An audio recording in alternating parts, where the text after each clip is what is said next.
నమస్తే, నేను Keshav. Welcome to Suman TV. మరో కొత్త పార్టీ దేశ రాజకీయాల్లో సిద్ధమైంది.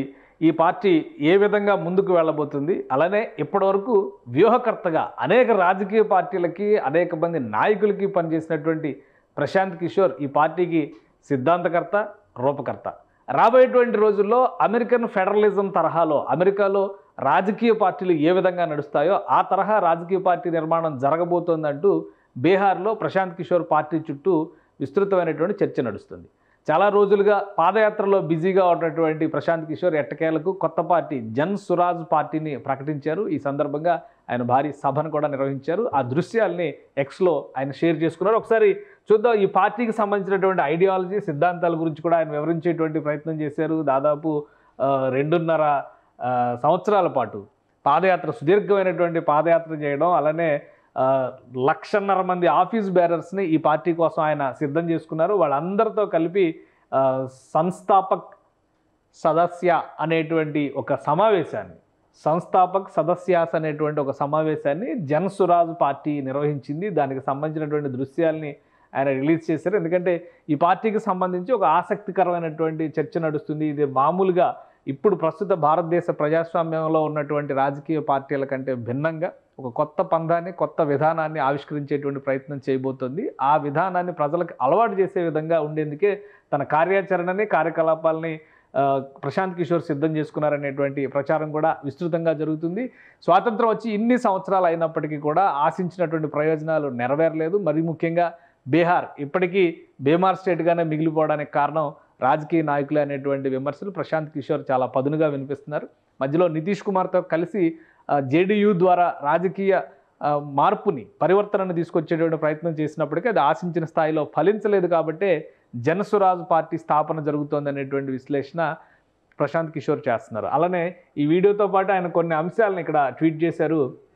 రాబోయేటువంటి రోజులు అతి త్వరలో బీహార్కి ఎన్నికలు జరగబోతున్నాయి. ఈ నేపథ్యంలో ఆయన ఈ పార్టీని ఒక అమెరికన్ డెమోక్రసీ తరహాలో రూపొందించబోయేటువంటి విధి విధానాలకి సంబంధించినటువంటి కొన్ని అంశాలను కూడా ఇక్కడ ప్రస్తావించారు. ఎందుకంటే ఈ సంస్థాపక సదస్యాస్ అనేటువంటి Jan Suraaj will deliberate and decide on the key priorities of the party, draft and finalise a party constitution and finally elect the leaders of the party. అంటే ఎలెక్ట్ అనేది బోల్డ్లో చూపించారు. మామూలుగా అయితే అమెరికన్ ప్రజాస్వామ్యంలో మనం చూస్తాం, పార్టీకి సంబంధించినటువంటి అధ్యక్షుడి నియామకం విషయంలో ఏ పార్టీకి ఆ పార్టీ ఎవరు ప్రధాన ప్రత్యర్థిగా ఉండాలనేటువంటి విషయాన్ని మొదట పార్టీలో అంతర్గత ఎన్నిక ద్వారా డిసైడ్ చేస్తారు.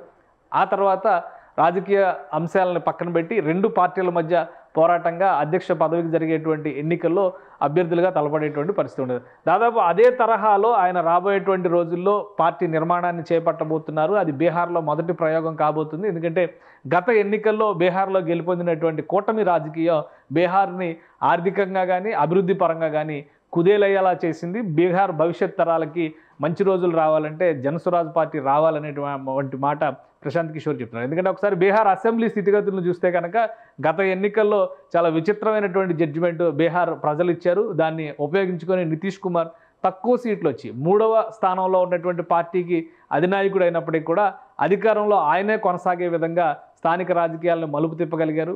మొదట ఎన్డీఏ కూటమి తరపున ముఖ్యమంత్రిగా, తర్వాత యూపీఏ తరపున అంటే ఐఎన్డీఐఏ తరపున మళ్ళీ ముఖ్యమంత్రిగా నితీష్ కుమారే ఉన్నారు. మళ్ళీ అక్కడి నుంచి చీలిక వచ్చిన తర్వాత నితీష్ కుమార్ ఎన్డీఏ తరపున ఇప్పుడు ముఖ్యమంత్రిగా ఉన్నారు. ఇవన్నీ కూడా స్థానిక రాజకీయాలను ప్రభావితం చేస్తున్నటువంటి అంశాలు. వీటన్నిటినీ కూడా బ్రేక్ చేయాల్సినటువంటి అవసరం ఉంది. యువతరం మొత్తాన్ని కూడా రాజకీయాల్లోకి వస్తేనే కొత్త సామ్రాజ్యం, కొత్త రాజ్య స్థాపన అనేది జరుగుతుంది. దీనివల్ల భవిష్యత్తుకి మంచి జరుగుతుందనేటువంటి మాట ప్రశాంత్ కిషోర్ చెప్తున్నారు. ఇప్పటివరకు నరేంద్ర మోడీ దగ్గర నుంచి అనేక మందికి స్ట్రాటజిస్ట్గా పనిచేసి వారిని అధికారంలోకి తీసుకురావడంలో కీలక వ్యక్తిగా వ్యవహరించినటువంటి వ్యూహకర్త ప్రశాంత్ కిషోర్ నేరుగా రాజకీయాలు చేస్తే ఏ విధంగా ఉంటుందనేది మొదటిసారిగా బీహార్ ప్రజలే రుచి చూడబోతున్నారు. ఫలితాలు ఎలా ఉంటాయో వేచి చూడాలి. నమస్తే, నేను Keshav. Welcome to Suman TV. మరో కొత్త పార్టీ దేశ రాజకీయాల్లో సిద్ధమైంది. ఈ పార్టీ ఏ విధంగా ముందుకు వెళ్ళబోతుంది, అలానే ఇప్పటివరకు వ్యూహకర్తగా అనేక రాజకీయ పార్టీలకి అనేక మంది నాయకులకి పనిచేసినటువంటి ప్రశాంత్ కిషోర్ ఈ పార్టీకి సిద్ధాంతకర్త, రూపకర్త. రాబోయేటువంటి రోజుల్లో అమెరికన్ ఫెడరలిజం తరహాలో అమెరికాలో రాజకీయ పార్టీలు ఏ విధంగా నడుస్తాయో ఆ తరహా రాజకీయ పార్టీ నిర్మాణం జరగబోతోందంటూ బీహార్లో ప్రశాంత్ కిషోర్ పార్టీ చుట్టూ విస్తృతమైనటువంటి చర్చ నడుస్తుంది. చాలా రోజులుగా పాదయాత్రలో బిజీగా ఉన్నటువంటి ప్రశాంత్ కిషోర్ ఎట్టకేలకు కొత్త పార్టీ జన్ సురాజ్ పార్టీని ప్రకటించారు. ఈ సందర్భంగా ఆయన భారీ సభను కూడా నిర్వహించారు. ఆ దృశ్యాల్ని ఎక్స్లో ఆయన షేర్ చేసుకున్నారు. ఒకసారి చూద్దాం. ఈ పార్టీకి సంబంధించినటువంటి ఐడియాలజీ, సిద్ధాంతాల గురించి కూడా ఆయన వివరించేటువంటి ప్రయత్నం చేశారు. దాదాపు 2.5 సంవత్సరాల పాటు పాదయాత్ర, సుదీర్ఘమైనటువంటి పాదయాత్ర చేయడం, అలానే 1,50,000 మంది ఆఫీస్ బేరర్స్ని ఈ పార్టీ కోసం ఆయన సిద్ధం చేసుకున్నారు. వాళ్ళందరితో కలిపి సంస్థాపక్ సదస్య అనేటువంటి ఒక సమావేశాన్ని, జన్ సురాజ్ పార్టీ నిర్వహించింది. దానికి సంబంధించినటువంటి దృశ్యాల్ని ఆయన రిలీజ్ చేశారు. ఎందుకంటే ఈ పార్టీకి సంబంధించి ఒక ఆసక్తికరమైనటువంటి చర్చ నడుస్తుంది. ఇది మామూలుగా ఇప్పుడు ప్రస్తుత భారతదేశ ప్రజాస్వామ్యంలో ఉన్నటువంటి రాజకీయ పార్టీల కంటే భిన్నంగా ఒక కొత్త పందాన్ని, కొత్త విధానాన్ని ఆవిష్కరించేటువంటి ప్రయత్నం చేయబోతోంది. ఆ విధానాన్ని ప్రజలకు అలవాటు చేసే విధంగా ఉండేందుకే తన కార్యాచరణని, కార్యకలాపాలని ప్రశాంత్ కిషోర్ సిద్ధం చేసుకున్నారనేటువంటి ప్రచారం కూడా విస్తృతంగా జరుగుతుంది.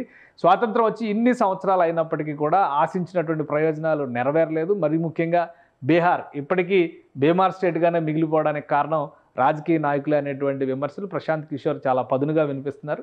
మధ్యలో నితీష్ కుమార్తో కలిసి జేడీయూ ద్వారా రాజకీయ మార్పుని, పరివర్తనను తీసుకొచ్చేటువంటి ప్రయత్నం చేసినప్పటికీ అది ఆశించిన స్థాయిలో ఫలించలేదు. కాబట్టే జన్ సురాజ్ పార్టీ స్థాపన జరుగుతోందనేటువంటి విశ్లేషణ ప్రశాంత్ కిషోర్ చేస్తున్నారు. అలానే ఈ వీడియోతో పాటు ఆయన కొన్ని అంశాలను ఇక్కడ ట్వీట్ చేశారు.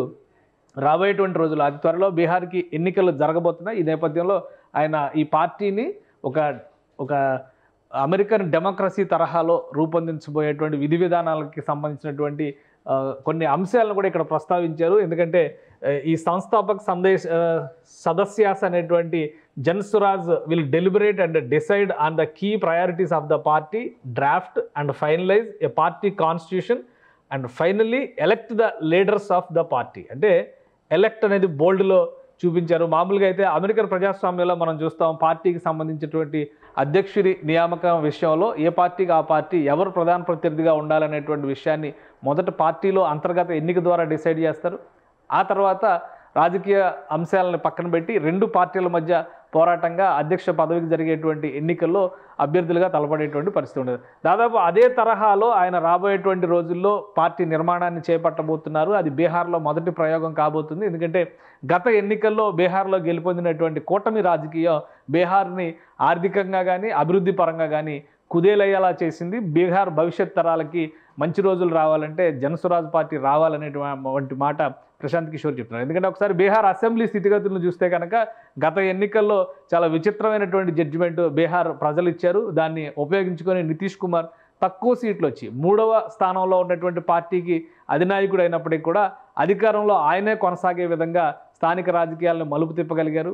మొదట ఎన్డీఏ కూటమి తరపున ముఖ్యమంత్రిగా, తర్వాత యూపీఏ తరపున అంటే ఐఎన్డీఐఏ తరపున మళ్ళీ ముఖ్యమంత్రిగా నితీష్ కుమారే ఉన్నారు. మళ్ళీ అక్కడి నుంచి చీలిక వచ్చిన తర్వాత నితీష్ కుమార్ ఎన్డీఏ తరపున ఇప్పుడు ముఖ్యమంత్రిగా ఉన్నారు. ఇవన్నీ కూడా స్థానిక రాజకీయాలను ప్రభావితం చేస్తున్నటువంటి అంశాలు. వీటన్నిటినీ కూడా బ్రేక్ చేయాల్సినటువంటి అవసరం ఉంది. యువతరం మొత్తాన్ని కూడా రాజకీయాల్లోకి వస్తేనే కొత్త సామ్రాజ్యం, కొత్త రాజ్య స్థాపన అనేది జరుగుతుంది. దీనివల్ల భవిష్యత్తుకి మంచి జరుగుతుందనేటువంటి మాట ప్రశాంత్ కిషోర్ చెప్తున్నారు. ఇప్పటివరకు నరేంద్ర మోడీ దగ్గర నుంచి అనేక మందికి స్ట్రాటజిస్ట్గా పనిచేసి వారిని అధికారంలోకి తీసుకురావడంలో కీలక వ్యక్తిగా వ్యవహరించినటువంటి వ్యూహకర్త ప్రశాంత్ కిషోర్ నేరుగా రాజకీయాలు చేస్తే ఏ విధంగా ఉంటుందనేది మొదటిసారిగా బీహార్ ప్రజలే రుచి చూడబోతున్నారు.